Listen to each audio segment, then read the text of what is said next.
So Chad, your team returned to play in the FA Youth Cup tonight and have secured a very good 4-0 victory over Bristol Rovers. What is your initial assessment of the performance? Well, look, I think first of all we're pleased with the result. There were parts of the performance we were really pleased with. I think the early goal helped us settle. There's always one or two nervy moments in the opening stages, certainly at the first round in the FA Youth Cup. And then the second goal allowed us to really settle. Then I think we found a bit of a rhythm, and I really liked us up to half time. And there were parts of the second half we liked as well. So by no means a complete performance, but 4 goals, a clean sheet, and a passage into the next round is something that we're certainly pleased with for the boys. It gives them another opportunity. So. I mean, you alluded to it earlier, and you got the perfect start with Gabriel Billington's goal. I mean, did that help your team sort of set the tone for what was a dominant first half? I think so. It settles the nerves. That the goal wasn't necessarily a particularly well worked one, but he had to be on hand to put the ball in the back of the net, and that just settles everybody down, and allows that belief, that confidence to start flowing again.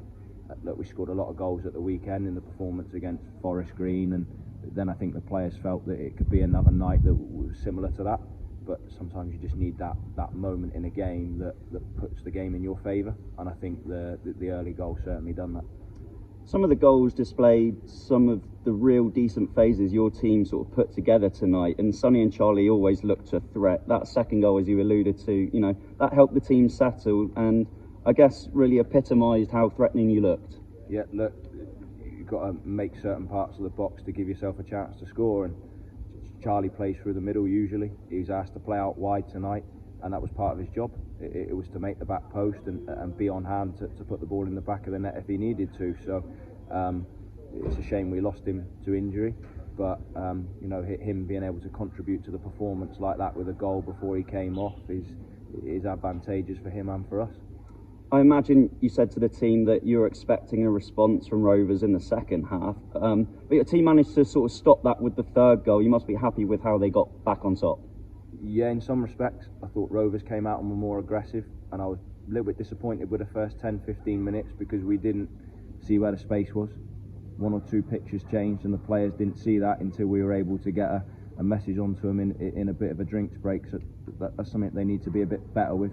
And that's stuff we discussed at half time, so they have to be able to transfer that message onto the pitch. But once we did that, I think we found our dominance again, and then we got the third goal, and we felt like we were in control again. And obviously the game ended with Sonny's second, your fourth goal. I mean, that really just showed how dominant you were tonight, didn't it? Yeah, and it's another goal from a set piece. It's something the players need to keep valuing. It's another day we've not conceded from a set piece, another day we've scored from one. That's every game this month that we've scored a goal from a set piece and we've not conceded. So the players need to keep that as a habit and a trait in their game, because that's a selectable attribute. And you've just alluded to it then, it's a clean sheet as well. That must be pleasing from a defensive point of view. Yeah, that's 3 in a row for the group in different competitions. I think I said it in a previous interview, it's not often in youth teams that players get clean sheets or groups get clean sheets, because young players make errors and make mistakes. So again, in spells it was quite a mature performance tonight, and that's probably been the story of our month. We're starting to see the maturity of this group come through, and we're starting to see them able to execute some of the things we're asking, and it's starting to lead to performances which are leading to results. So we're pleased that's the direction we're going in, but as we progress in this competition and others, we're going to need to step it up another level. We know that. And finally, what did tonight bring that a normal league game wouldn't? Obviously, playing in front of fans and at a stadium, it's totally different to what you normally face on a Saturday. Yeah, pressure for first and foremost for the 3 slightly more senior scholars coming back in. That's a bit of a weight on their shoulders, and there's an expectation on those, and I thought they carried themselves very well. Pressure on the boys who played last year and were part of a really good run, and as you say, that priceless experience of playing in a first team stadium under lights with the first team staff watching, and some spectators, that always adds a real feel to it. So it's a nice step towards what could hopefully be a future for some of these players. Okay, well done tonight, and thank you. Thanks very much.